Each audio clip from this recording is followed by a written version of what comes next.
Bem-vindos ao Rebanho das Ovelhas Elétricas. Eu sou Erlan Tostes e hoje a gente está com um crossover podcastístico, será que a gente pode existe falar assim? Mas os dois nerds e uma Bíblia estão aqui conosco para compartilhar sobre a profundidade que Tolkien coloca em suas obras, principalmente no Senhor dos Anéis. Mas junto comigo tá Rogério Moreira Júnior para lidar com tamanha profundidade. Rogério, é um prazer te receber. Prazer estar aqui também, Alan. Obrigado, cara. E eu quero passar o microfone, obviamente, para os dois, para o Beto e para o Lucas, os idealizadores desse podcast, que já chegou em pouquíssimo tempo, num altíssimo nível. É a palavra de vocês. Lucas, por favor, se presente. E aí, pessoal, aqui é o Lucas, podcaster do Dois Nerds e uma Bíblia, fã incondicional de Tolkien, e é um prazer estar aqui com o Erlan, com o Rogério, para falar um pouco dele com vocês. Prazer, meu Lucas. Professor Beto? E aí, gente, sou o Beto, professor, tento ser nerd, sou mais nerd do que professor, essa é a verdade. E, que honra estar aqui, obrigado pelo convite, estar aqui com o Erlan, com o Rogério, vamos falar de Senhor dos Anéis. O que não falta é assunto Senhor dos Anéis. Boa, então bora para o universo do Tolkien. Professor Lucas, por favor, eu acredito que sua dissertação de mestrado foi em Tolkien, né? Foi algo voltado para esse universo tão maravilhoso que o Tolkien criou, tirou de sua cabeça de filólogo. Então, compartilha com a gente como é que foi essa experiência. Cara, quando eu fui para o mestrado, eu tive uma certeza, eu queria falar de algo que eu gostasse. Sempre fui nerd e sempre gostei de vincular a teologia com o mundo nerd, e eu queria fazer esse esforço no mestrado. E dentro do mundo nerd, o que eu vi mais acesso, até em questão de bibliografia e tal, para não ter tanta dificuldade assim, era no Tolkien, né? E para mim foi uma viagem simplesmente excepcional. Conhecer mais o Tolkien, conhecer mais da pessoa dele mesmo, quem ele foi, o pensador que ele foi, o que ele compartilhou conosco, e entrar na construção do universo de Senhor dos Anéis, que não é só um livro, não é só um filme, é algo muito maior, é um universo mesmo. Nós não estamos falando de uma historinha qualquer.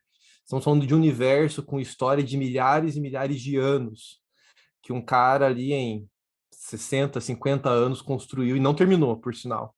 Morreu antes de conseguir terminar.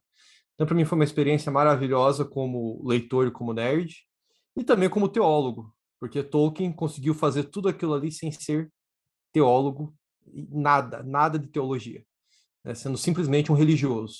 Então, ver um cara desse conhecendo tanto de teologia e falando dela sem ter nenhuma formação acadêmica é simplesmente fascinante. Sua experiência com Tolkien começa quando? Na adolescência ou não? Cara, meu primeiro contato foi com os filmes, né? Eu sou da geração dos filmes mesmo, não foi com o Isso. livro, então eu vi A Sociedade do Anel quando saiu. Filme de ação, chamou atenção, sempre gostei desses filmes, né? Sou um piá de prédio, como dizemos aqui em Curitiba.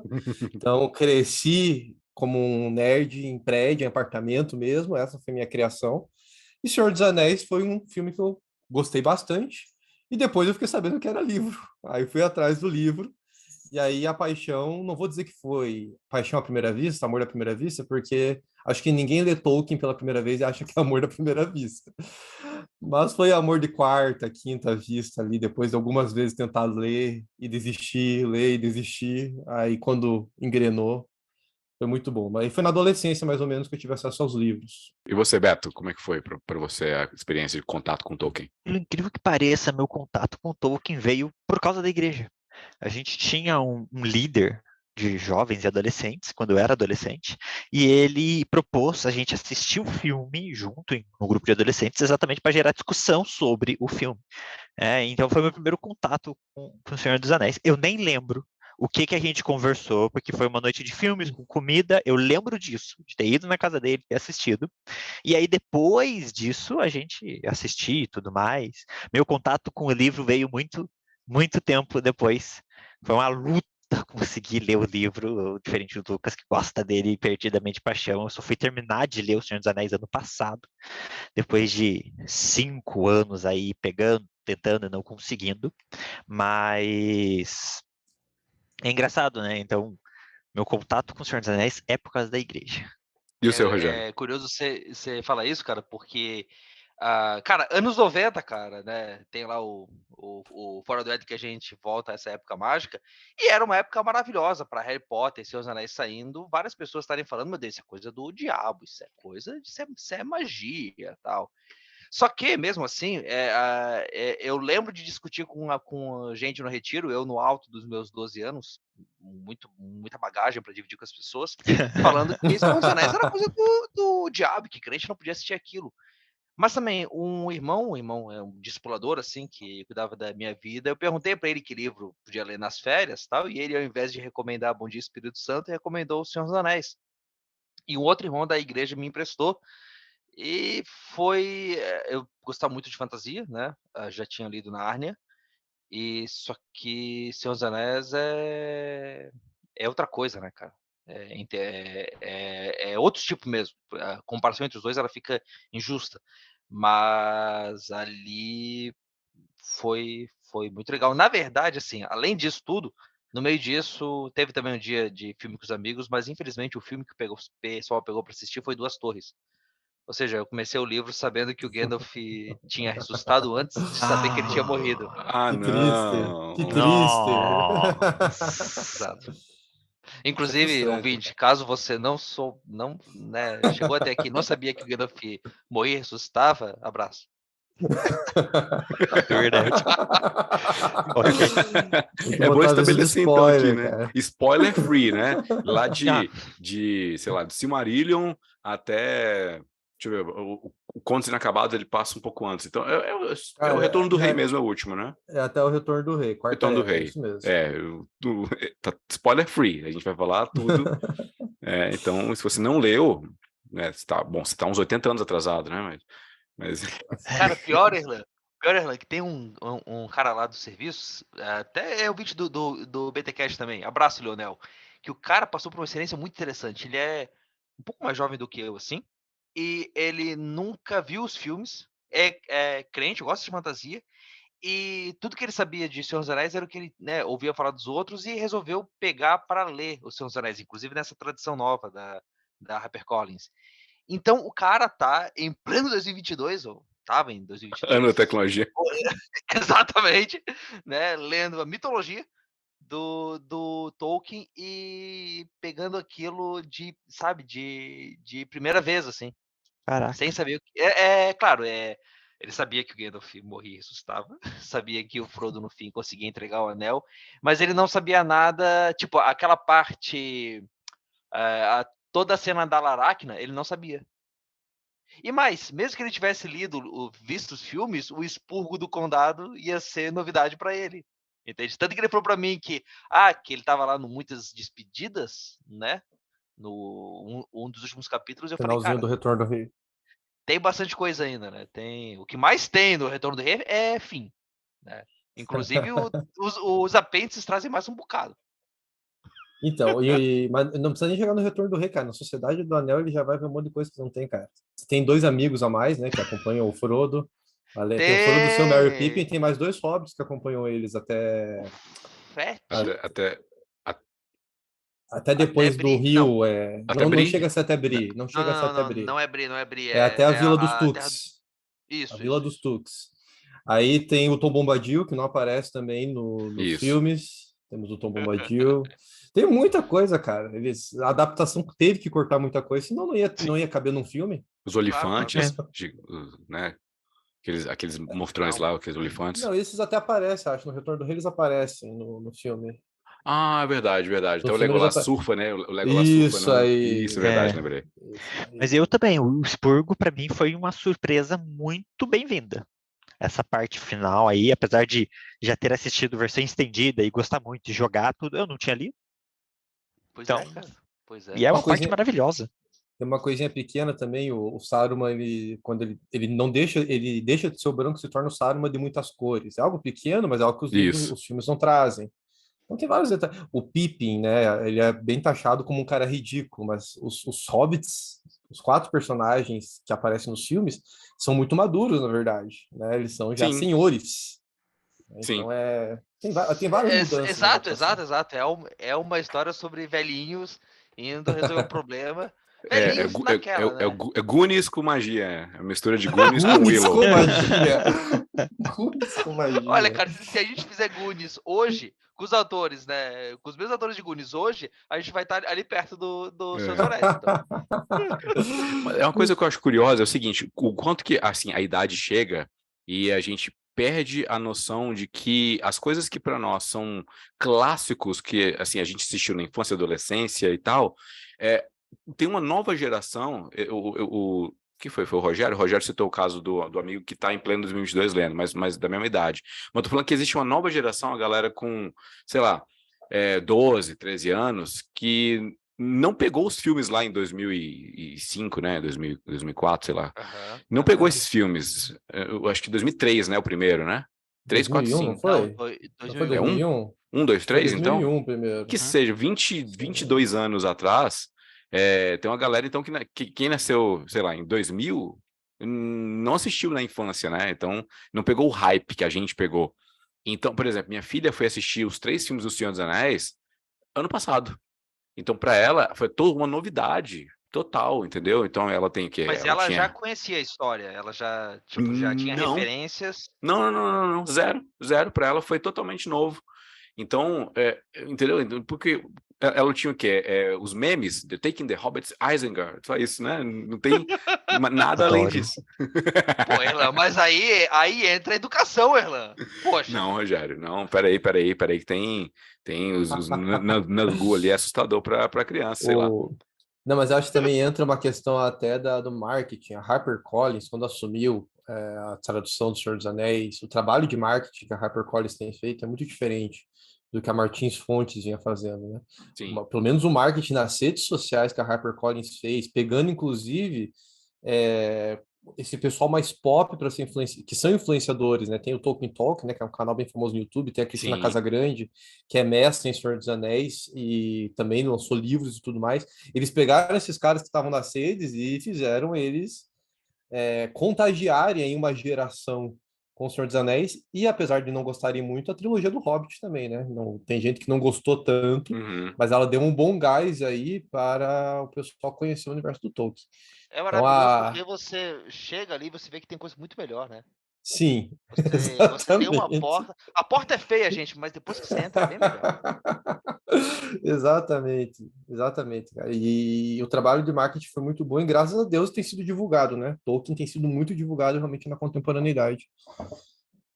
Sim. Pensando nessa coisa que realmente tem muita gente que não conhece Senhor dos Anéis, de uma geração que não lê Senhor dos Anéis, e tá conhecendo agora, ou às vezes, putz, o filme é velho, não quero ver. Tem esse povo, né? Apesar que o Hobbit é ruim, mas os filmes do Senhor dos Anéis se conservaram muito bem. Um Sim. tempo atrás, eu acho que faz 2, 3 anos. Eu acho que foi antes da pandemia. Eu acompanhei uma grande discussão no Twitter, maravilhosa discussão no Twitter, que começou porque uma menina simplesmente fez um comparativo entre Senhor dos Anéis e Harry Potter, deixando claro como Harry Potter era superior ao Senhor dos Anéis, porque Tolkien havia se inspirado em Rowling. E essa era a premissa da menina. Então, foi uma discussão maravilhosa das pessoas destruindo a menina, tadinha.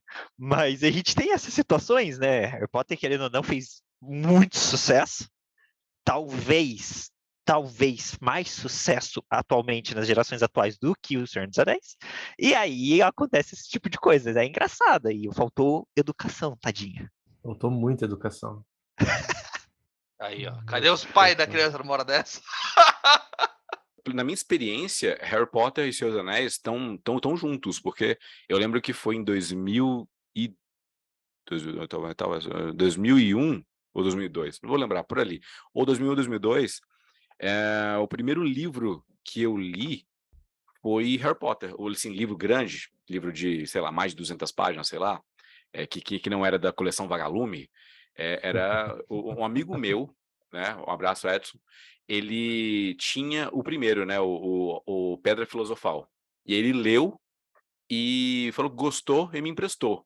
Aí eu levei para casa, li, e aí ele começou a ler o Câmara Secreta, então começou a ficar assim, ele lia o próximo e o anterior, e me emprestando. E aí, acho que foi isso até Ordem da Fênix, quando a gente mudou de escola. Enfim, aí eu não pude mais continuar lendo Harry Potter. Pô, que Mas, triste, cara. É. Você não Tanto é leu o que final? eu não li, eu parei na Ordem da Fênix até hoje, eu não sei.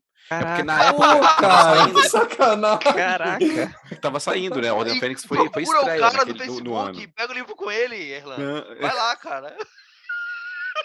Fazer uma Não, vaquinha e perdi o mandar esses timing, eu livros pra perdi o você, timing. cara. Fazer Não uma tem, vaquinha e te eu não sei manda como pra é que você o termina. livro, cara. Me deram uns spoilers, mais ou menos, Horcruxes e tal, E mas não eu viu não, os filmes. eu vi até Prisioneiro de Azkaban. Eu não vi. Mas não veja os filmes, não veja, não vale a pena. Leia o como livro. Eu gostei do que eu vi, Como mas eu você parei. existe sem ver o final? Sem saber o final? Como você existe? Como você vive sem saber o final do Harry Eu não Potter? julgo, eu Eu não não vi, julgo o cara. Erlan, porque eu também não tinha assistido todos os filmes. Eu assisti até o primeiro dos Deadly Hallows lá, que é os Relíquias da Morte. Eu assisti o primeiro, eu não assisti o segundo. Fiquei anos, só depois, aí, ano retrasado, que eu fui ler os livros, que daí eu lia livro e assisti o filme. Também, e tranquilo, consciência limpa. Então, eu não li nada. Eu vi o primeiro, mas aí eu dormi uma parte. Ah, não, o Rogério é muito crente, cara. Muito bom. Ô, Erlan, a Lígia, cara, vai crescer e vai. Eu vou dar uma boa educação pra ela. Eu vou mostrar esses filmes. Entende? Aí eu vou. Aí vai. Acho que Boa. por que eu vou gastar tempo hoje? Eu não consigo assistir o Andor, cara. Eu não acredito. Eu não vou julgar. Eu demorei. Ah, não consigo, cara. Criança pequena em casa, deixa. Uma hora Cara, vai chegar. Mas então, vale a aí, pena. Chega no final de Endor que vale a pena. Não, tá demais. só continuando aqui, finalizando a história, foi na época ali acho que foi quando eu terminei de ler o Câmara Secreta, ele comprou também o volume único do Senhor dos Anéis, os 3, e me emprestou e falou o seguinte, cara, eu preciso até o mês que vem de volta, que, sei lá, não sei qual era o motivo. Então eu tinha um mês pra ler. E aí eu li. Foi isso. Eu li rapidão. Caraca, Foi cara. essa experiência. Deve ter detonado o livro, cara. Deve ser aquela lombada colada lá. Não, como que você leu em um mês, Senhor Exatamente. dos Anéis, cara? Você não leu, você passou O o olho. Não, ele teve overdose de Senhor dos Anéis, só pode. Não. Cara, não apenas li, como eu ficava... Eu decorei os Angertas, os Tengwar, comecei a escrever, decorei lá o Ushnas Gimbatu, o Ushnas Trakatuluka, eu decorei essas paradas. Eu gostava muito... O Edson gostava mais do Tengwar, eu gostava mais do Angerta, escrevia e tal. Pelo Teve amor de Deus. Teve uma prova que a gente tentou colar os escritos em Tengwar, assim, ó, escrever as paradas, foi muito engraçado, não deu certo, obviamente. Erlan, tá os caras aí que manjam de Tolkien achando que tu foi longe demais, cara. Vai com calma. Eu achei que eu sabia élfico, eu demorei pra isso, já era bom. Agora você falou que em um mês vocês já estavam falando em língua. Falando em línguas, olha só. Línguas estranhas. Incrível, velho. Demais, cara. Cara, mas essa foi a minha Escrever em experiência. Aí línguas. depois ele me emprestou o Hobbit, eu li, enfim, aí depois o Silmarillion, e só, eu fui ler depois Contos Inacabados, Filho de Húrin também, né? Isso. Bem depois, ela estava na faculdade já, enfim, mas minha experiência foi essa. E depois eu fui ver os filmes, muito depois. Eu não fui ver no cinema, não tive essa experiência e tal de saiu e já fui ver. Ixi, eu tava na faculdade já quando eu fui ver os filmes. E alugados ainda no DVD, os 3 VHS? DVDs. Não, Então, DVD. Eu assisti o não. primeiro em VHS. Foi? Olha aí. E eu assisti em Sim. VHS. O cara em um mês lendo em élfico e eu pensando aqui, pulei os poemas. Pra dar conta em 5 anos. Tinha uma parada assim, como é que era? Com forte sou cinzento, com grande um monumento. Cara, eu esqueci agora, mas era a música do Olifante, eu lembro disso. Cara, era muito legal. Eu gostava muito. Ixi, eu não pulava nada. Tom Bombadil eu amava. Era sensacional. Tom Bombadil é top. Tom Bombadil é fantástico. Caraca. Enfim. Mas aí a gente pode... Né? Mas isso era o Erlan de 12, 13 anos. Hoje eu não tenho mais esse gás, né? Eu tô em outro... Tá aí lendo One Piece. Tava lá lendo a Bíblia 3 vezes no ano, que eu sei. Tô lendo agora a Bíblia de novo em um mês. Cheguei em Jó. 3 vezes? Ah, pelo amor de Deus, cara. Não. Vamos parar de falar de um episódio não é sobre mim. Vamos falar sobre One Piece. Não, One Piece não. Sobre o Não, isso agora vai pra você. Vamos falar sobre você. Vamos falar sobre o universo menos complexo que One Piece. Vamos falar sobre o universo do Tolkien. Enfim, Menos complexo. Opa! Vou concordar. cara, então a gente consegue observar um panorama que o Tolkien cria, que é uma história de bem contra mal, basicamente. Existe uma criação. Vamos para o início, né? Começar do início. Silmarillion tem uma história de criação, é um Gênesis. Então, o princípio de criou Deus, céus e terra virou a música que o Iluva que o Eru, né, canta e começa a se destoar quando o Melkor começa a cantar uma canção específica, né? E aí ele, enfim, arrasta alguns com ele, cantam com ele, tal. E aí tem um tipo de queda. Então existe uma cosmovisão numa estrutura que a gente conhece de criação, queda, só que não tem uma figura messiânica prometida. Dá para ir por esse caminho? Não dá assim, até o Tolkien, ele tem, o Silmarillion seria, vamos dizer assim, uma proposta de teogonia, né, do Tolkien, né, o início de todas as coisas, como que funciona, pegando como base não só os textos bíblicos, mas os próprios textos gregos, que foram inspirações também para o Tolkien, né, histórias de início de mundo, mas realmente o Tolkien, ele não tem uma figura específica, como nós temos no cristianismo, que é o Messias, o Salvador. Embora a gente consiga identificar vestígios desse messianismo, né? O Tolkien, ele escreveu uma carta para um dos seus leitores, ele escreveu dizendo que ele, em nenhum momento, não era a intenção dele, em nenhum momento, criar uma alegoria. Né? Então, ele não tem uma pretensão ali, não tem nada pronto em Tolkien, ele não fez nada intencionalmente. Mas ele deixa claro também que o cristianismo influenciou a sua produção literária. Porque e é inevitável, o autor está envolvido pelo cristianismo. Se ele está envolvido nessa cosmovisão cristã, ela vai influenciar inevitavelmente no seu universo. Mas não tem realmente uma figura específica de Messias, mas há vestígios de um messianismo ali. Sim, o próprio Aragorn, esse rei prometido, né, que meio que redime os homens, enfim, a raça específica dos homens, né, já que existem outras raças. Essa luta contra bem e mal, ela aparece num nível cósmico, né, enfim, não vou lembrar agora especificamente, os Maia, os Valar, não vou lembrar Os agora. Valar são maiores, Valar e Maia. Isso. E afeta a raça dos humanos, afeta hobbits, elfos e tal, e afeta humanos também.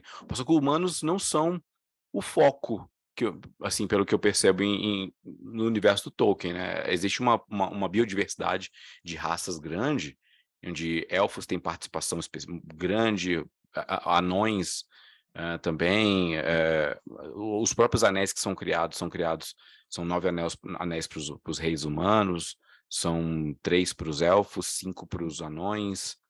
7 para os anões. 7 para os anões? 7, isso aí. 7 anéis para os anões, suas profundezas, né? O poema é você que decorou os poemas. É que ele só decorou em elfo. Então ele entendi. Em português. O cara não manja em português, é explicado. Cara. Então, existe um conceito de eucatástrofe em Tolkien, né? Esse final feliz que existe nessa redenção, enfim. Mas eu vou deixar vocês falarem. Como que vocês entendem que a mensagem que o Tolkien quer, que o autor quer passar para quem lê, quando ele intenta O Senhor dos Anéis e escreve? Que mensagem é essa?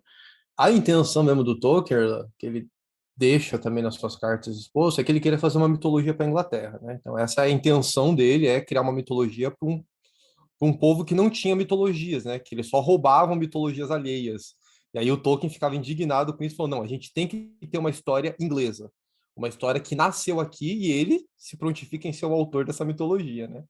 Mas eu acho que apesar dessa intenção principal dele, a mensagem que a gente consegue identificar por trás de todo o Senhor dos Anéis é uma história do ser humano que cai, que é criado, que cai, mas que tem possibilidade de redenção. Acho que isso é o grande fecho do Tolkien, porque começa com o início de todas as coisas, lá no Silmarillion, começa com conflitos cósmicos, vem depois para as criaturas, né? Começa com os elfos, depois chegam, na verdade, no Silmarillion são os anãos que surgem primeiro, por um inconveniente ali de um dos Valar, depois vem os elfos, depois vem os seres humanos. E aí vai ter o fim dos tempos também. Tem uma profecia de um apocalipse que não chegou no universo de Tolkien ainda, mas tem. Então, acho que essa ideia redentiva, ela surge em Tolkien, apesar de não ter uma figura messiânica, como o homem tendo uma possibilidade de redenção. Há redenção ali. E essa redenção não depende tanto do homem. Ela depende, sim, de intervenções divinas. Aí a gente poderia colocar o catástrofe no meio disso. Como eu entendo aí, que é a intenção contemporânea que a gente pode dar para o Tolkien. Boa. Deixa eu chamar o Beto para a conversa. A parte do que o Tolkien pretende passar, existe o que o leitor absorve do que ele passou. E como foi a sua experiência? O que você aprendeu com O Senhor dos Anéis, Beto? Quando a gente fala sobre leitura, a gente lê. A gente lê o texto, a gente lê o que está além do texto, e a gente interpreta as duas coisas, né? Então, a leitura que eu faço não é a leitura que você fez com 12 anos. Certamente não é a leitura que você vai fazer hoje. Então, eu fiz a leitura de Senhor dos Anéis em um momento da minha vida onde eu estava construído, e eu confesso, caçando princípios cristãos. E aí eu ia lendo, ia mandando mensagem pro Lucas, doido, porque eu olhava e falava assim, eu mandava para minha esposa, falava assim, amor, isso daqui é impossível, ele não tá pensando em Jesus. É impossível ele não tá querendo fazer uma referência. Isso é impossível. Então, eu acho que talvez, né, como o Lucas falou, ele não tinha a intenção de fazer uma alegoria, mas o coração, a boca fala que o coração tá cheio. Eu acho que eu tenho uma frase que eu gosto, que eu uso, que é assim, eu tenho uma história para contar. Por que eu gosto de escrever? Eu tenho uma história para contar. E eu acho que o Tolkien tinha uma história para contar. E ele tinha o objetivo de fazer uma mitologia, tudo bem, mas o coração dele estava o quê? Cheio ali de uma cosmovisão cristã e ele expressou isso de outra forma. Então, para mim, ele tinha uma história para contar, ele tinha um mundo onde ele via tudo com muita mais magia, muita mais beleza do que a realidade que ele viveu, uma realidade muito difícil. Então, ele conseguia olhar para o mundo e ver algo muito mais mágico, algo muito melhor, né, principalmente nos elfos, e eu acho que ele queria compartilhar essa visão de mundo, sabe? Olhar e ver que existe o bem, existe o mal, existe uma possibilidade de redenção e existe uma simplicidade. E na simplicidade a gente pode se encontrar. Eu vejo que, para mim, os hobbits, essa mensagem dos hobbits, sabe? E os hobbits, eles vivem grandes aventuras, mas eles voltam para o seu início simples. Tudo que eles querem é voltar para sua toca. Então, eu acho que, diante de tantas coisas que acontecem, ele mostra um pouco disso. São algumas das coisas que eu vou pegando, mas é muita coisa que a gente tem ali e cada um, né, faz a sua leitura. Mas eu acho que compartilhar essa magia do mundo diante do que ele viveu, do que eu sei que as pessoas ao redor dele também viveram, uma Inglaterra que passou por guerra e tudo mais. Sensacional. E ainda mais citando o que você falou, né, que a gente lê o texto e que está além do texto, tem esse contexto no qual o livro é escrito, né, um contexto de guerra. Então, eu não sei especificamente, vocês vão saber melhor, mas em alguma das guerras, não vou lembrar qual, se é a primeira ou anterior até, ele está na trincheira escrevendo alguns capítulos. Então, sabe, é uma coisa que para nós, agora, claro, ficou mais próximo esse contexto com o que está acontecendo na Ucrânia, um conflito armado. Mas, por exemplo, o que eu lembro de Guerra do Golfo, década de 90 ali, enfim, mas ainda assim é distante. Para nós brasileiros, temos uma distância muito grande com guerra. O que a gente chegou mais perto agora nesses últimos anos foi que os manifestantes entraram ali no Congresso agora, semana passada. Então, assim, a gente não tem histórias com conflitos armados, tirando lá a Guerra do Paraguai, que ninguém aqui era nascido. O Lucas não garanto. Então... Pô. O espírito é velho, mas o corpo tá com seus 30 ainda, cara. Boa. A barba que é grande, cara. Então, pra gente, tem esse acesso a esse universo bélico só em livro de história. Então, a gente imagina, tal, por exemplo, eu tô lendo Maus, vê lá o que é o Holocausto, o que é a tristeza de alguém. Então, você, claro, tem a empatia, se coloca no lugar, tenta ficar imerso na história, se sente mal com aquilo, mas agora, viver esse universo da guerra, da morte iminente, de um bombardeio, sei lá, a menina que roubava livros, lá o sino toca e todo mundo tem que ir para um abrigo antibomba. A gente tá. Esse é o mundo em que o Tolkien está crescendo, ele sendo um intelectual, tá no meio disso. Então, os grandes caras que a gente conhece, sei lá, eu estudo Wittgenstein. Ele foi para as duas guerras, para a primeira e para a segunda. Ele voltou, ele foi enfermeiro numa delas, voltou com PTSD, né, com pós-traumático, foi dar aula de matemática para criança, batia nas crianças, foi expulso da escola. Cara, é uma coisa assim. Então, a gente não tem isso, mas eles tiveram, Tolkien teve e gerou uma obra que clama por esperança, por redenção, por paz, por o Sauron derrotado. Entendeu? Parece que o que está além do texto clama, exclama mais do que as páginas muito bem dizem, né? com muita beleza dizem. Mas existe um tema que eu acho que ele é latente, ele é muito, muito forte, que é a questão da tentação que o poder dá, né? Porque ali Isildur foi corrompido, não foi? Ele teve a chance de jogar o anel e de acabar com isso e pegou para si. Ficou com o Gollum, enfim, a mão da providência deixou ele lá por séculos ali se deformando e tal, até que chega com o Bilbo, que pelo seu coração não tão aventureiro, mas dado a aventuras por conta do seu relacionamento com os anões, tem uma experiência só de ficar invisível, né, e lutar com o Smaug e tal, mas finalmente isso se torna, esse tema se desabrocha com o Frodo, tendo que ter esse fardo de destruir esse anel. E a gente vê que no final chega e é muito difícil. Não é só jogar lá. Tá numa piscina de fogo, né? Joga lá e acabou. É muito difícil chegar ao ponto onde ele quer que é para ele. Então, aquela frase, vão os anéis, ficam os dedos, não deu muito certo para ele, né? Foram anel e dedo junto, né? Então parece que é uma tentação muito grande. Você gostou, né? Você gostou? A tentação é muito grande.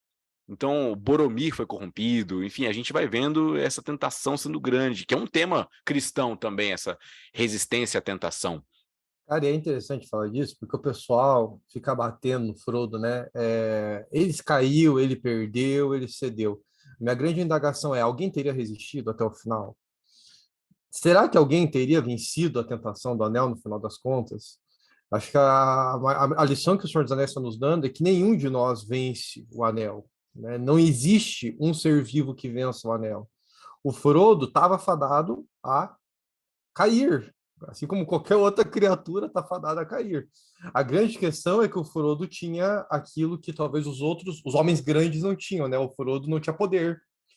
Apesar de tudo, que era o grande medo do Gandalf, do Aragorn, da Galadriel, né? Eles eram criaturas muito poderosas. Mas eles poderiam levar o anel com mais tranquilidade para Mordor. Mas por terem muito poder, a chance do anel corromper eles também era maior. Eu acho que a tentação ela existe, e acho que o anel é a prova de que, no final das contas, nós não conseguimos vencer o pecado na sua essência completa, né? Nós não conseguimos, nós dependemos da providência divina, nós dependemos da intervenção de algo maior. O anel só foi destruído porque houve intervenção. Não foi por mérito do Frodo, não foi porque ele resistiu até o final. Foi porque houve intervenção divina.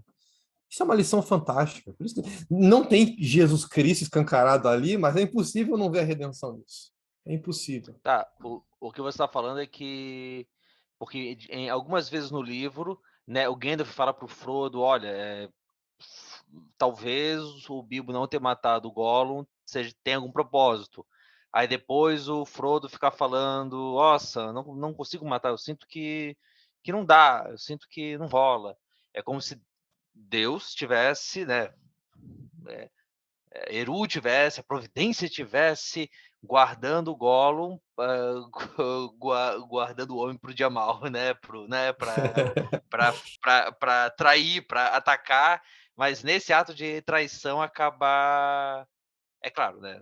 Judas, a gente tem que tomar muito cuidado com o jeito como as ideias vão se juntando, né? E existe uma grande diferença entre Frodo e Jesus, mas Sméagol fez por Frodo que o Frodo não podia fazer sozinho. Eu entendo que Deus tornou, usando o texto lá de Gênesis 50, né, da história de José, Deus tornou o mal em bem. Sim, Gollum sim. é errado. Gollum pecou, Gollum falhou e Gollum merecia a justiça divina ali contra ele, né? No entanto, ele foi preservado, persistiu, e essa preservação foi útil para que a destruição do anel acontecesse. Como isso se relaciona, né? Se é intenção de Deus, se foi permissões do Eru, aí já são questões que o Tolkien, nem o Tolkien acha que entendia. Se os teólogos não entendem, nem Tolkien entendia também, acho que ninguém entende. Mas eu creio que sim, que há uma soberania ali sendo mostrada para nós, e que Deus tornou o mal em bem. Frodo errou, mas ele venceu, de certa forma, ao ter misericórdia do Gollum, ao perdoar Gollum, de certa forma, a ter compaixão por ele. Isso é uma vitória para Frodo. A vitória não foi destruir o anel, mas a vitória foi demonstrar compaixão por alguém que tentou matá-lo, por alguém que tentou matar, que matou um monte de gente, que estava oprimido, destruído. E o que o Frodo faz com essa criatura? Tem misericórdia, tem compaixão. O Senhor dos Anéis mostra que a salvação no dia a dia são essas pequenas ações de misericórdia, e a grande salvação redentiva é algo que só o Senhor é capaz de realizar. É um pouco do que eu vejo ali no Senhor dos Anéis. Eu acho interessante nessa ideia de soberania de Deus, porque a gente vive num mundo nosso aqui onde a gente tem um Deus soberano e a gente entende que esse Deus é soberano. E em algumas situações da nossa vida acontecem coisas que a gente, nossa, mas por que está acontecendo isso? Mas Deus é soberano e eu entendo que vai ser por bem ou, né, Deus escreve reto em minhas sortes, whatever. Então a gente tem essa visão. Mas quando a gente fala sobre uma obra fictícia, no caso do Senhor dos Anéis, não há ali um Deus onipotente, onipresente, que está efetivamente executando. Mas eles têm uma frase, quando eles retratam o Gollum, que é, ele ainda tem um papel a cumprir nessa história. Então, as pessoas têm papéis, né? Seja esse papel, destino, né? A gente entende dentro da soberania de Deus, cada um de nós tem um papel a executar, uma missão, um chamado de Deus. E fazendo um comparativo a uma outra obra de ficção fantasiosa tão importante quanto O Senhor dos Anéis, é A Roda do Tempo, aonde de tempos em Finalmente alguém tempos... que leu a Roda do Tempo. Parabéns, poxa. Eu tô lendo, eu tô Esperei por lendo, esse dia. eu Vai tô até o fim, lendo, cara, por favor, cara. tô gostando. De tempos em tempos, quando acontece alguma coisa que sai do controle de alguns personagens, a menina fala assim: isso já faz parte do padrão. Né? Então, eles também têm esse entendimento que existe o que? Algo superior, algo que a gente não vai entender, que a gente não vai controlar, mas tem que acontecer. Eu estava conversando esses dias com um colega nosso, o Rubens. Ele tá aí, quanto a isso? Eu vou fazer a resposta fácil. Eu vou na de Lutero, tá no mistério de Deus. Não vou eu questionar como é que funciona. Então, em algumas coisas, eu acho interessante que o autor se permite, dentro da sua própria obra, ter o mistério. Ah, mas por que o Gollum? Por quê? Tá no mistério da obra. Tem coisa que a gente não vai explicar. A gente tem que aceitar. E isso é interessante porque nas cartas o Tolkien mostra muito que ele, às vezes ele fala como se a história se gerasse sozinha, como se ele fosse escrevendo, né? E meio que, cara, então aí eu não sabia o que fazer. E aí de repente o negócio foi andando assim e tal, e aquilo foi uma surpresa para mim, autor.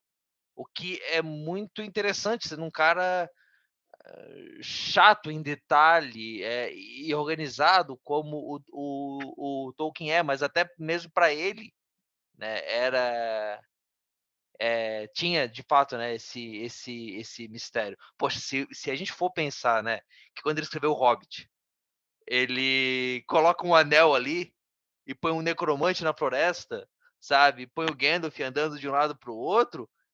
E, né, e aí depois quando ele vai escrever uma continuação, nem passava a ideia na cabeça dele fazer algo disso, e de repente ele o Tolkien descobre que o anel que ele fez era mais importante do que ele imaginava, né.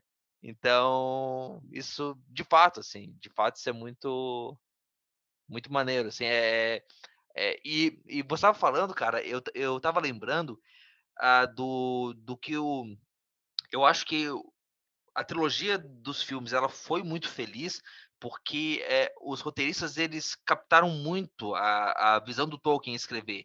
E aquele diálogo, cara, que tem do Sam e do Frodo no final do Duas Torres, ou durante o Retorno do Rei, né, que o Sam fala que, né, talvez vocês lembrem, né, eu fui puxar aqui de memória, talvez vocês vão lembrar melhor do que eu, mas que o que importa não é o tempo que a gente vive, mas o que a gente faz com o tempo que nos é dado. Que o Gandalf também fala uma coisa parecida. Mas Eu algo lembro no nesse filme. Eu lembro no Pois filme. é. No final das Duas Torres ele fala isso, realmente. É um texto bem bonito, cara. Bem, bem bonito. Cara, e isso tem um poder. Pô, isso que o Erlan falou aí sobre. Que vocês lembraram sobre escrever durante as guerras, sabe? A gente lê isso hoje e ai, que coisa bonita, mas, cara, sabe? É Segunda Guerra Mundial e a gente acabou de vir da Primeira Guerra Mundial que a gente achou que nem ia acontecer, sabe? Tá uma desgraça. E o que que a gente tem que fazer? A gente queria poder viver num mundo melhor, só que o que a gente tem que fazer é viver com aquilo que a gente tem hoje, né? Viver com aquilo que a providência nos deu e ser fiel no pouco. Ele conversa deles que eles estão falando sobre os contos dos heróis, né? E aí eles pensam, pô, quando o Isso. herói estava vivendo a aventura dele, ele estava no perrengue, mas depois é bom. Eu quero ler a tua história, o Sam, o corajoso. Eu imagina o Tolkien lá na trincheira pensando, eu vou viver e essa história que eu estou escrevendo aqui vai chegar. Ela vai na mão de alguém. Eu vou viver para contar essa história. Cara, até um incentivo para ele viver, né? Tadinho. Inclusive, é uma das razões porque ele escrevia. Era para ter uma motivação. Ele estava escrevendo nas trincheiras do Silmarillion e a intenção dele era encontrar Ânion para estar ali. Porque o cara não queria ir para a guerra. Logo, quem quer ir para a guerra, né? É algo fora de série. Inclusive, ele tinha acabado de casar, né, com o amor da vida dele, né? Eles casaram justamente porque o cara ia para a guerra. Então, assim, o cara nem aproveitou direito, né? A esposa ali, não aproveitou o casamento, nem nada. E, então, o desejo dele era voltar realmente para casa. Na Segunda Guerra ele não chegou aí, mas os filhos dele foram, né? O Michael foi, o segundo filho dele foi. E foi muito difícil para ele, porque ele era piloto, né? Então ele ficou muito temeroso do que ia acontecer com o Michael. Mas ele presenciou tudo aquilo, cara. E mesmo assim, ele via esperança. Mesmo assim, ele via redenção, mesmo diante de toda aquela maldade espalhada por ali. Cara, e assim, mesmo que a gente não tenha vivido, né, não, as duas guerras, mas apesar disso, acho que sei lá, devido a tanta coisa, mas a gente tem às vezes uma saúde mental tão abatida, tão frágil, não querendo dizer que não é frágil, que o pessoal exagera, não é isso, mas é que a gente vive também num tempo com as suas mazelas, né? E, e essa mensagem, ela, se eles lá puderam ser consolados por isso, a gente também, né? Tipo, pode beber dessa esperança, né? Beber dessa esperança e principalmente nós como cristãos, assim, né? E isso que ah, eu tava, saiu no final do ano passado o BTcast, excelente, lá com o Daniel Heinck e não sei quem é que tá também, acho que está o Kenner Terra, sobre Jesus entre os mitos. E eles falam sobre como que, no fundo, e até o Heinck ele cita o Tolkien para dizer isso, como que os mitos eles revelam desejos humanos e que Cristo é esse mito encarnado, né? E, de certo modo, o Senhor dos Anéis né, todo o Legendarium é mais um mito. Mas é um mito que, quando você olha para ali o Aragorn, quando você olha a vitória sobre o Sauron e você fecha o livro e o livro acaba, a gente vem para a história de Deus na Terra, né? Que existe essa nossa esperança de que um dia, né, o nosso, com o perdão da comparação, mas o nosso rei vai voltar, né? O descendente de Davi, todas as promessas dos profetas, elas vão se cumprir. O mal vai ser vencido e, na verdade, de um jeito muito maior do que o que o Aragorn pôde fazer, né? O Lucas trouxe a questão do, do Hobbit, enfim, que é tão pequeno e ainda assim teve um fardo tão grande para levar e não conseguiu, né? Houve a providência para poder chegar até lá. Só que o caminho que levou ele do condado até Minas Morgul, o nome da montanha? Isso, Minas Morgul. Na Minas Morgul, na verdade, é um pouco antes, mas é próximo ali, é próximo. Enfim, Não lembro o nome a agora. Montanha da Perdição, né? Khazad-dûm, Isso. não é? Não, Khazad-dûm é dos anões. E me esquece, eu tinha 12 anos.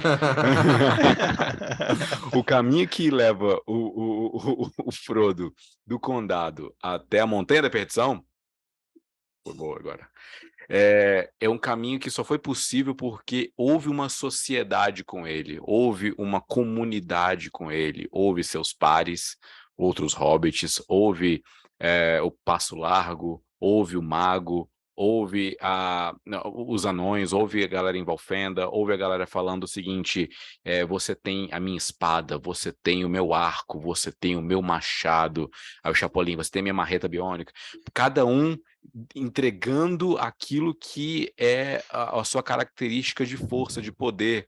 Eles não usam essa força e poder para oprimir, usa para ajudar, usa para servir. Tirando o Boromir, que uma hora dá uma escorregadinha ali, né, para tentar pegar de volta. Mas essa galera tá disposta a ajudar o companheiro a cumprir a sua missão. E aí a gente talvez encontre um paralelo forte com o que é a igreja e a missão, propósito, valores da igreja, né? Que é essa comunidade de pessoas que tem o mesmo propósito, que tem, né, uma comunidade onde o propósito é servir, é ajudar, considerar o outro superior a si mesmo, ser o bom samaritano da história, fazer e servir da melhor maneira, amar o próximo da mesma medida que você ama a Deus, sabe?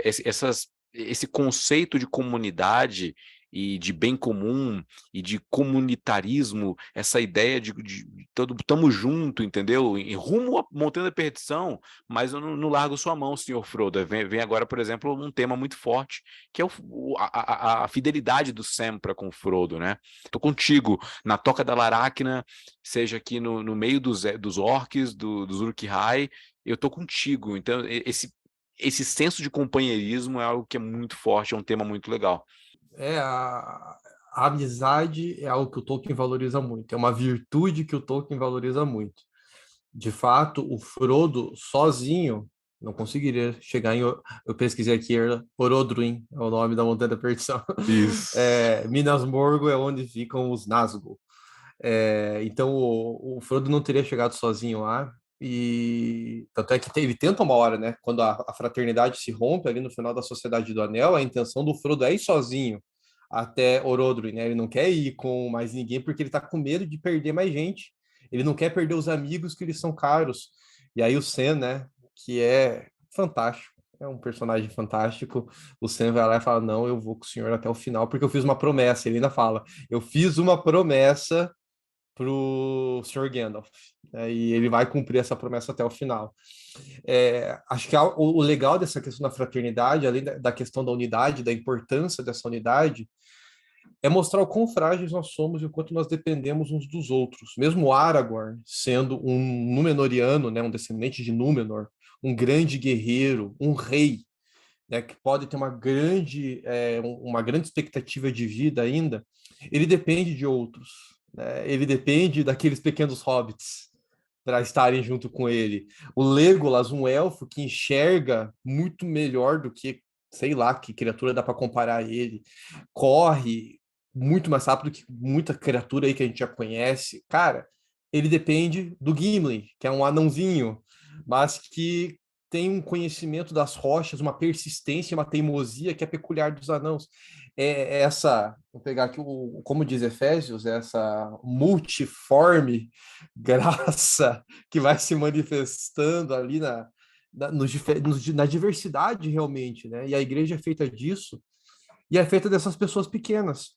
Às vezes um é melhor em alguma coisa, um é melhor em outra, mas no final das contas todos juntos conseguem unir forças, não para vencer sozinhos o mal, mas eles conseguem forças para pelo menos chegar o mais próximo possível dessa vitória, e aí com a graça do Senhor, eles conseguem triunfar no final das contas. O herói do Senhor dos Anéis não é o Aragorn, que é o grande rei, não é o Gandalf, que é um grande mago. Se a gente tivesse que achar um herói ali, né, apesar de ser uma comunidade, são as criaturinhas pequenas, são as criaturas frágeis. É o Frodo, é o Sam, é o Merry e o Pippin. São criaturas que a única coisa que eles queriam era tomar 2 cafés da manhã, ter 2 jantares, dormir, fumar o seu cachimbo, e eles estavam lá na Montanha da Perdição, cara, para salvar o mundo. Que coisa fantástica, que história. eu vejo ali um exemplo do texto de Jesus. Se alguém quiser preservar a sua vida, ganhar a sua vida, perderá. Ih, eu até me perdi no versículo. Eu tô lendo tanto Tolkien que eu até esqueci do versículo bíblico dos evangelhos. Mas se alguém quiser zelar pela sua vida, vai perdê-la, mas aquele que perdeu a sua vida, esse vai ganhar, sim, a verdadeira Por amor. vida. Por amor do evangelho, Por por amor amor, de Cristo. Fantástico, cara, fantástico. Eles abriram mão da vida deles para cumprir uma missão maior. Que lição, meu Deus do céu. Eu me emociono. Muito bom, muito bom. Dá para ter muitos prismas, né, de tão grande que é a obra, e toca em tantos temas que a gente poderia passar aqui um tempão falando sobre isso. Mas a gente precisa caminhar para um final e chegar numa conclusão, né? Chegar num local, né? Antes que eu faça um trocadilho horrível, que eu tô aqui louco para falar sobre o Frodo e o Sam, que é irmão do Cano e do Jafé, né? Mas não vou falar isso. Isso foi muito. Não, não vai falar. Não vou falar. Muito ruim, cara. Muito ruim. A cara do Rogério. Eu já tô acostumado, cara. Muito O ruim. Rogério tá se questionando. Calejado já. O que eu tô fazendo da minha vida? Eu vim Mas a gente precisa correndo do caminhar para o serviço. final, cara. Então a gente aguarda, nós como igreja aguardamos o rei, né? O retorno do rei, né? Nós vivemos Amém. em uma sociedade. Cara, não vou conseguir fazer isso. Mas em vez de uma sociedade do anel, uma sociedade da aliança, né? Uma aliança que Deus faz conosco, né? E assim como tem um anel, a gente tem um só batismo, uma só fé, uma só igreja. Gostou, né, Rogério? É isso que eu faço, cara. Eu sou pago pra isso, cara. Eu tiro leite de pedra, cara. É isso, cara. Não, isso tá me lembrando o que tu tirou Pixar, cara? Tu tirou um negócio lá que eu falei, não, cara, agora tu vai sozinho, cara. Eu não vou te acompanhar nisso aí, não, mas. O Elan é dessas, cara. Caramba. Ele tem uns trocadilhos muito estranhos. Ele faz uns insights muito esquisitos. Ninguém sabe de onde veio. É como o vento. É um nível de Mas, cara, genialidade, assim. O cara leu em um mês o Senhor Mas eu dos acho, Anéis, Elan, cara. O que esperar dele? Peraí. Vamos voltar. Vou cortar tudo isso na edição. Não vai nada. Aqui, ó. Não vai, Aqui, não. ó, aqui, ó. É o Alexandre de Moraes. Trabalho cortar isso aqui. Vou cortar tudo. Vou cortar tudo. Ai. Isso vai ter que cortar. Enfim. Rogério, me ajuda. Finaliza esse episódio, por favor, me ajuda.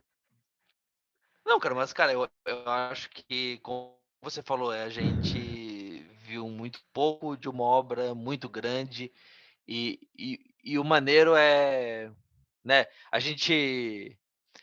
Você não precisa... Eu tenho muito bode. A gente acho que até já comentou isso em outros programas, Elan. Dessa coisa de encontrar Cristo em Senhor dos Anéis no sentido de achar... Assim como você encontra Cristo em Aslan. Então, onde é que está o Aslan aqui do Senhor dos Anéis? Só que quando você deixa isso de lado e você vai ver esses temas, essas narrativas, esses padrões narrativos, você de fato encontra essas coisas grandiosas e que ressoam da fé, né? E é interessante que a gente fala desse ressoar da fé, porque o Tolkien, ele não era um cara piedoso. Ele não era um cara... ele tem textos, cartas dele falando que ele se arrependia de anos, décadas, que ele não levou as crianças para a igreja. Mesmo que ele tenha tido uma fé muito grande para a Igreja Católica no ato de resistência e honra à memória da mãe dele, mas ele não é um cara piedoso. Mas, mesmo assim, a cabeça dele estava envolvida nessas histórias e nesse jeito de pensar, que aquilo escapou pelos dedos dele de um jeito natural, parece, de um jeito que ou simplesmente por ele ter olhado os mitos, ele viu, né, essa esperança, ele conseguiu trazer à tona essa esperança da humanidade que encontra resposta em Cristo, né? E quando a gente, né, se livra disso de achar, né, quem que é o Messias aqui, né, isso da amizade, isso da sociedade, numa época de tanta individualidade, da gente, né, ter os grupos de WhatsApp, ter as redes sociais onde a gente facilmente consegue estar só em contato com quem a gente quer estar, e a partir do momento que a gente não quer estar mais, a gente bloqueia a pessoa, bloqueia o status do Zap, e tá tudo certo, a gente não vê mais nada dessa pessoa. Né, essa vida em sociedade, uma sociedade de pessoas diferentes, né, um anão e um elfo, os pequeninhos e um herdeiro de reis, né, e mais juntos, conseguindo, juntos e sendo fiéis na luz que eles têm, e juntando, né, usando a esperança, uma esperança que às vezes nem é justificada, consegue uma saída, né? Isso ainda é muito pouco, né? Se você for lá para ler O Senhor dos Anéis, se é que você não leu ainda, você certamente vai encontrar muita coisa boa ali. A gente pode falar que cada um tira do que aprendeu não apenas com o Senhor dos Anéis, mas como essa conversa aqui consegue comunicar com algo a mais do que o Tolkien queria pra gente, porque assim como existe a mão da providência de Eru guiando a história de Arda, existe a mão da providência de Deus guiando o nosso mundo, e de alguma forma a gente, com essa conversa, consegue contribuir, porque obviamente o propósito inicial é edificação, fortalecimento da fé, e, enfim, usar esses artifícios da cultura para comunicar a nossa fé. Eu, pelo menos, eu saio daqui valorizando um pouco mais as amizades que estão ao meu redor, a comunidade ao meu redor, e as pessoas que eu não devo julgar pela aparência, pelo tamanho ou pela força. O foco simplesmente são os laços invisíveis que se tornam visíveis no serviço e no compartilhamento do amor. Como vocês saem daqui desse episódio? Para mim, uma grande coisa que me pega no Tolkien é que a providência divina, para nós, ela é revelada em pequenas ações ordinárias. Existem elementos da providência ocultos, mas para nós ela é revelada nessas pequenas ações ordinárias, que têm que ser mais valorizadas por nós. Essa, para mim, é a grande lição que a obra de Tolkien e essa conversa deixa aí para nós. Para mim, aqui durante a nossa conversa, eu acho que o pensamento da esperança do Tolkien, enquanto ele começava a desenvolver o mundo dele ali, num estado de guerra, enquanto eu lia, até a gente estar conversando aqui, eu não tinha pesado isso tanto. E agora bateu forte na minha cabeça tudo isso. E me vieram outros três mídias que trabalham de forma semelhante. A primeira é Cristianismo Puro e Simples, do Lewis, que também nasce num contexto semelhante, com o objetivo de esperança.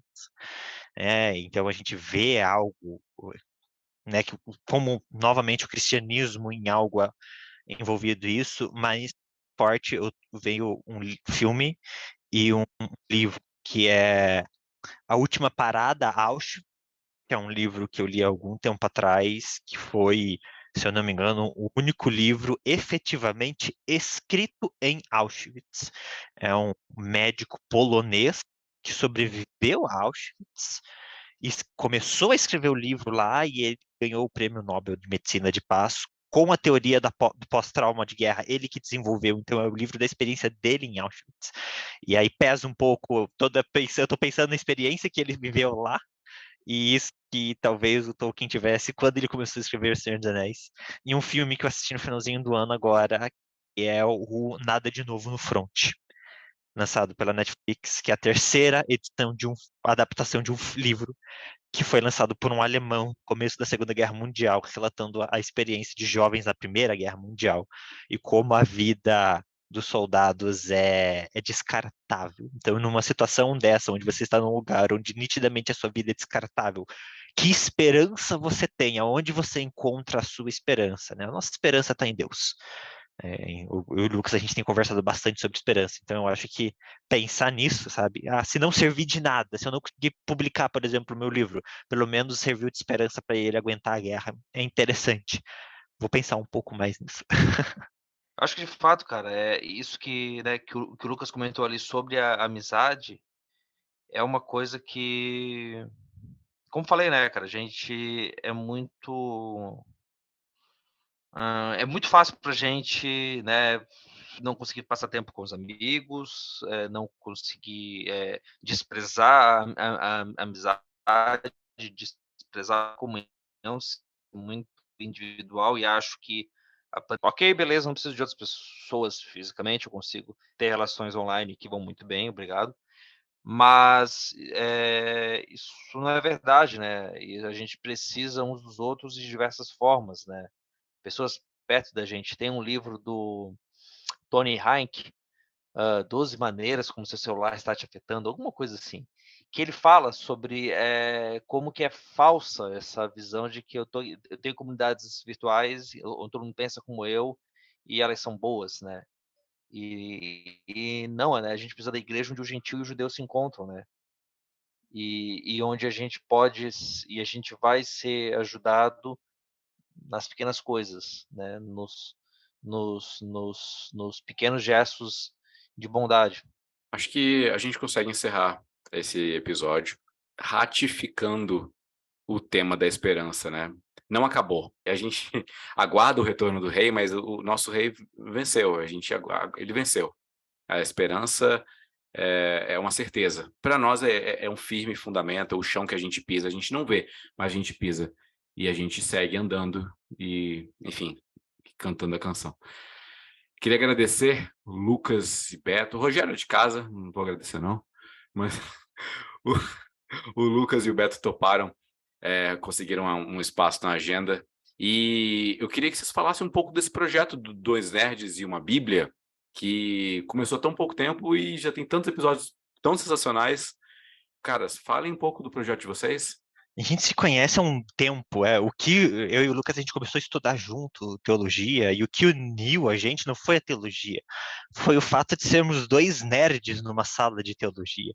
Ele lá jogando Pokémon, eu jogando Castlevania antes da aula, e aí a gente começou a conversar, então as nossas conversas, nosso crescer teológico sempre foi pautado nisso. Eu vejo no Lucas eu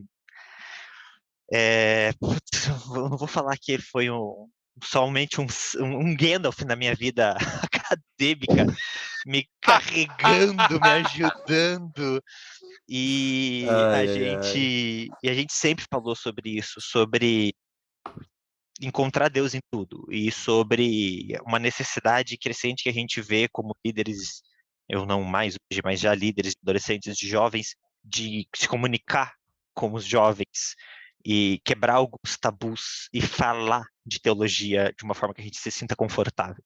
É, às vezes a igreja, eu venho de uma realidade onde eu tive que queimar livros, queimar cartinhas, e é aquela coisa, porque tem magia e é do diabo, mas por que que é do diabo? Então a gente, nesse ardente vontade de mostrar para as pessoas que nosso Deus é mais e que a gente consegue ver Ele nas coisas, que a gente consegue encontrar Deus nas coisas e que faz bem conversar sobre Deus e sobre cultura pop.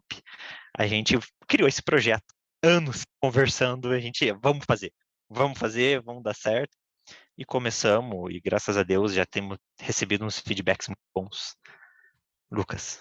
Isso aí, eu não, o projeto é um ambiente onde eu e o Beto divagamos. A gente gosta de entrar. A gente pensou, por que não gravar divagação e compartilhar com as pessoas? Vai que alguém gosta de divagar com a gente. E aí a gente está fazendo isso. Não tem muita regularidade, os podcasts saem semanais, né? Mas o Instagram, conforme eu e o Beto aí, a gente tem um insight, a gente vai lá, posta, e aí a gente vai indo. É assim que vai fazendo o negócio. Nem todo mundo é profissional que nem o Erlan, que tem equipe de mídias sociais. Cara, mas o mais legal disso algumas pessoas surgiram nesse meio todo para nos ajudar, cara. Assim, teve gente aí que se prontificou, os designs lá, quem fez foram amigos nossos, né? Eu e o Beto, a gente só. Mas assim, não é ninguém oficial. Vai surgir lá, quero ajudar. Ajuda então, rapaz. Não estamos dispensando, não. Legal. Mas é isso, cara. É um espaço de conversa. De conversa minha e do Beto aí com a comunidade, a respeito do mundo nerd. Tem sido muito bom. E nós agradecemos aí o Erlan, Rogério aí por cederem aí também esse espaço aí no Ovelhas Elétricas, nos convidarem para estar junto aí, dar um pouco de visibilidade para nossas conversas e compartilhar um pouco, né, desse mundo nerd com esses dois podcasts. Ovelhas Elétricas é um grande podcast também desse mundo da cultura pop. Então é muito bom estar aqui com Sim. vocês para falarmos disso. Sim. Perfeito. Beto, o Lucas, Rogério, obrigado pela participação. Então, a gente encerra aqui e a gente espera estar com vocês lá no Dois Nerds algum dia. Aí a gente faz o 4 Nerds e um... Continua sendo O uma convite bíblia. virá. Uma bíblia. Continua sendo convite. uma bíblia. Vamos Então- alinhar o convite pelo WhatsApp, cara. Já estão convidados. Só vamos alinhar o tema no WhatsApp ali e já vamos gravar, pô. Pronto. Fechou. One Piece, fechou. Concordo. Ah, Eu vou ser ouvinte. Não. Ô, Beto, vamos pegar aí esse Roda do Tempo e vamos lá, cara. Vai ser maneiro. Olha aí. Agora eu Olha. vou ficar de ouvinte. Não, mas Roda do Tempo é loucura, cara. Roda do Tempo. Roda Ô, do Erlan, 14 livros, Erlan. Roda do Tempo é aquele que tá quase saindo no tanto Amazon quanto- Prime, Esse mesmo. É. que tem aquela esse Rosamund Pike lá. Eu vi o Isso primeiro episódio, eu aí. acho. Achei legal. Vale a pena. Mas não Vale a parei, pena, parei cara. de ver. Então, Nossa, tem isso. 14 livros? Não, vou ler, então, 14 vamos livros. fazer O cara então morreu o antes de Operação Cavalo de terminar, Troia. É. Erlan, você lê em um mês. Eu lia. Ah! É verdade. Não, eu acho que o Erlan vai levar uns 2. Dois, tá bom, dois tá bom. Até porque a parte boa, Erlan, é que não tem. O cara nesse livro não fez muito idioma novo, não tem alfabeto novo. Então tu vai perder menos tempo Não tem poesia no aprendendo meio. letra nova. É mais tranquilo. Legal. Tem Prosa. pouca poesia, quase nada. Legal. Só prosa. Acabou. Muito obrigado, ouvinte. Muito obrigado, ouvinte, Pô, você Erlan, que tá como é aqui que com a acabou? A gente. gente nem Acabou. trocou de tema, nem foi A falar gente nem mudou de tema. A A gente gente mudou de tema. Ô, Lucas, você tá falando que eu me segurei muito quando você falou que é um espaço para devagar, né? E eu tô aqui ando devagar, porque eu já tive na minha cabeça, eu Pelo parei. amor de Deus. Nossa, cara. Agora Muito pode terminar. trocadilho ruim, cara. Muito trocadilho Acabou. ruim. É, Terminou. acabou. Tchau, ouvinte. Bom final de semana. Final de semana não. Bom alguma Vai coisa. ter que lançar na sexta-feira agora. Vou lançar na sexta-feira. Pronto. Obrigado, Dois Nerds. Somos 4 nerds Valeu. agora. Tchau. Ô, pessoal, valeu aí. Falou.